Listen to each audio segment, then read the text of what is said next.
Hello, everyone on YouTube. This is Elder Oak Productions, Rob here, and today we're doing another craft beer review. I know some people might not call it a craft beer, but I'm going to call it a craft beer. It is the Guinness Rye Pale Ale, which is an aromatic amber ale brewed with rye malt. It has 5.0 alcohol percentage, and this is an 11.2 fluid ounce bottle, product of Ireland, and we are trying this wonderful brew today.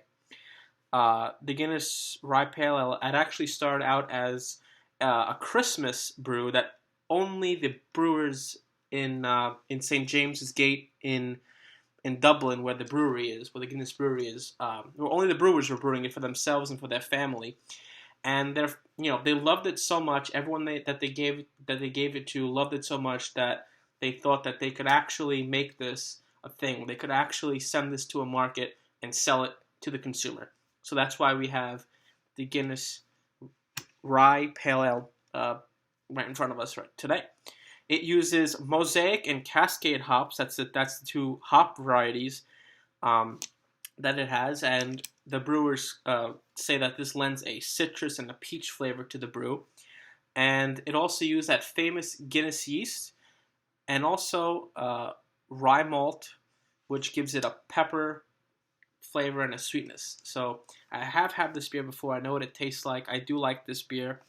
And we're just going to crack it open and we're going to give it a go, give it a taste. Wine glass. Opener.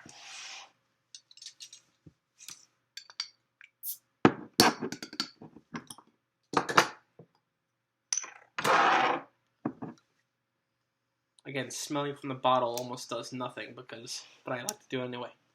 You really can't get a clear smell of the beer from the bottle, so we have to pour it out. 45-degree angle. Give the bottle a nice twist.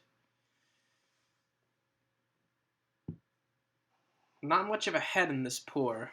Maybe I just didn't pour it enough, but usually it has a bigger head than that. If we go in for another pour, I'll try to get a bigger head for you. So, this is brewed again with that Guinness yeast. This is the same yeast, I believe, as long as from what I've heard and what I've watched on the Guinness website. This is the same yeast that gives us that stout flavor. That gives us that Guinness stout that really comes with it. Which, as a home brewer myself, I find somewhat odd actually, because certain types of yeasts go with certain types of beers. So unless they've modified that Guinness stout yeast to specifically brew pale ales, then I don't see why they would use the same yeast. It gives it a kind of flavor, I guess, that they want, that particular strain of yeast. So perhaps that's what it is. But from a brewer's perspective, I would think that you'd go straight with, say, a pale ale malt yeast, perhaps like a British ale yeast would do well with this. But that's up to the brewers themselves. It's not a game changer or anything; it's just an observation. So let's get our noses in. You definitely get that hop smell. You definitely get like a piney hop smell. It smells very peppery. It smells like some grapefruit. It has an aroma of grapefruit. It has an aroma of kind of like almost like pine, but not much. More of like a peppery smell to it. Pepper and grapefruit, which is it's what I'm getting from this. It has a really nice amber color. Very nice amber color. And what you do in the wine tasting world is you take something like a white napkin or a white background, and then you tilt towards that background, and then you can see the clarity in the glass and the perfect color. And it's a pretty nice, it has some cloudiness, but it's a pretty clear beer, which is nice. That way, nice color. You can really smell the hops. They've done an amazing job with their aroma hops. Selecting them and putting them into this brew is just amazing. Just the smell. I love smelling this. I can see where that Christmas came from. It kind of does have a Christmas smell to it. Let's give it a taste.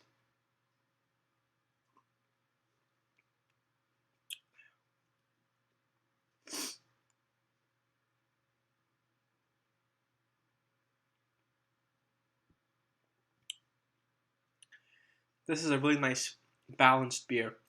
In my opinion, this is what an IPA should taste like. It's a regular pale ale. It's not an IPA, and sometimes people confuse pale ales with IPAs. They're very different. Pale ales are more malty than the IPA, and they don't have nearly as much hops. But this pale ale really has a hop flavor to it. You can clearly taste the hops.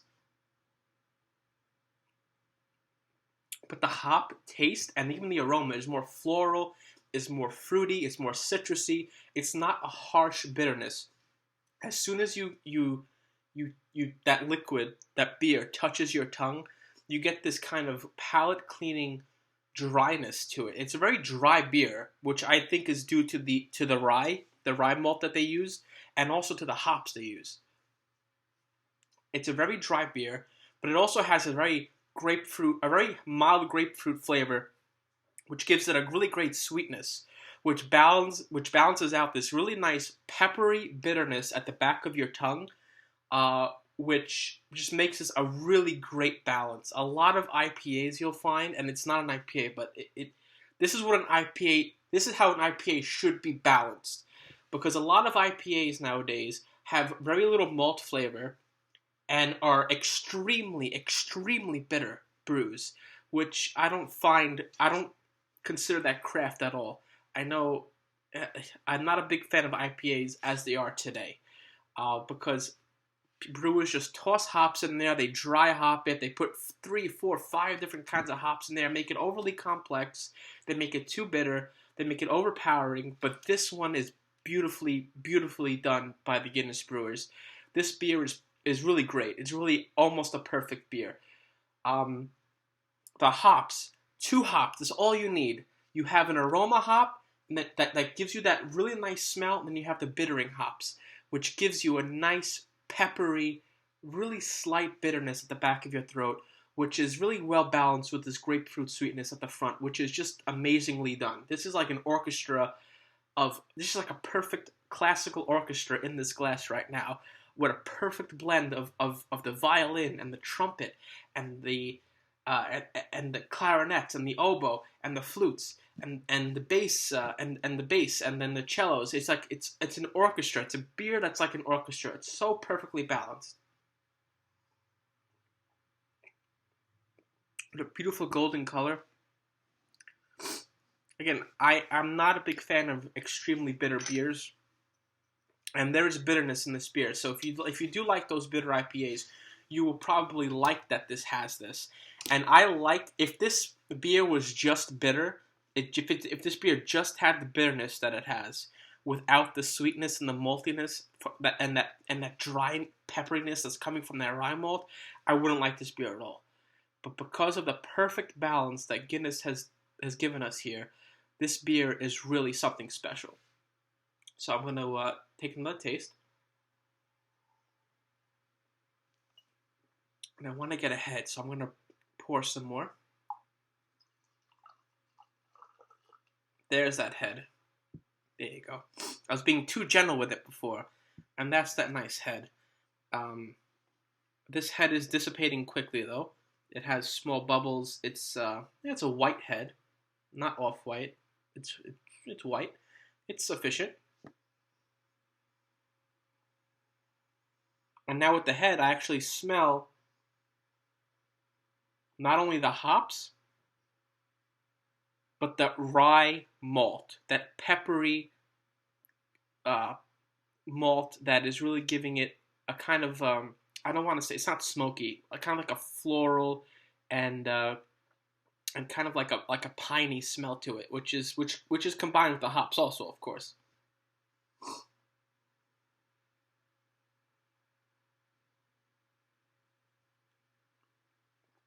I said this beer is very close to perfect. I would like some more maltiness. I would like some more sweetness coming through. I would like a little bit more of a grapefruit flavor, a little bit more of a sweetness. to balance it even more. But as this is, I think it's perfectly fine. I think it's a great beer.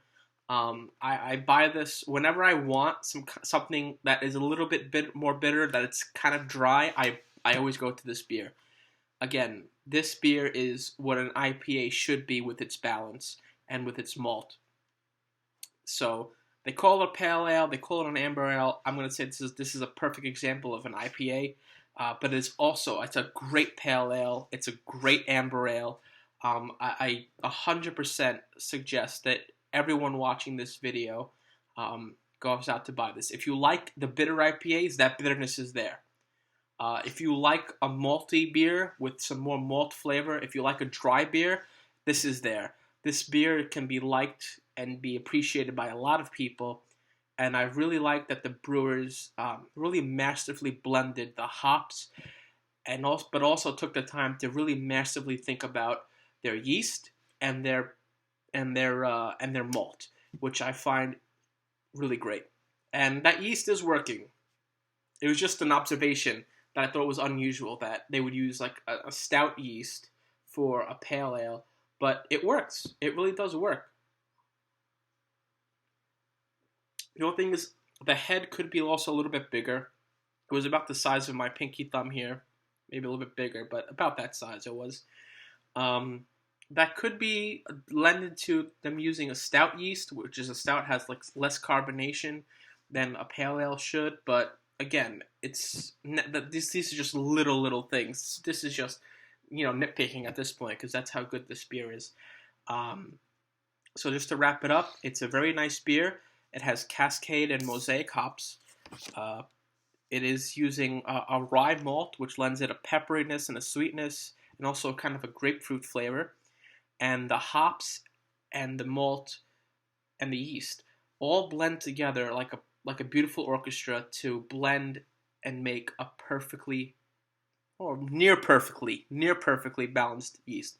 It is a little bit more on the hop side, but I said near perfect balanced yeast. I meant a near perfect balanced beer, or rather ale, because again, it is a little bit on the hop side, but the balance is still there. I personally prefer malt. If I was brewing this beer, I'd probably edge it over to the malt with the balance, but it's perfect. It's right in the center. With regards to balance, it's a great beer. I really think you should go try it and buy it. Guinness is coming out with some great beers now. I love their stout, but they're also coming out with other great varieties that they're really pushing the envelope here, trying to expand their base, trying to expand their product range, which is great from a marketing perspective. And I think everyone should just go out and try this Guinness Rye Pale Ale while it is out. That's all for today. Today we reviewed the Guinness Rye Pale Ale, which was originally a Christmas brew until the brewers decided to brew it all year round for us wonderful beer lovers. That's it. My name is Rob. This is Elder Oak Productions. Thank you for joining us, I should say, on another craft beer run. And we will be seeing you very soon in the next video. Thank you for joining us. This is Elder Oak Productions signing off.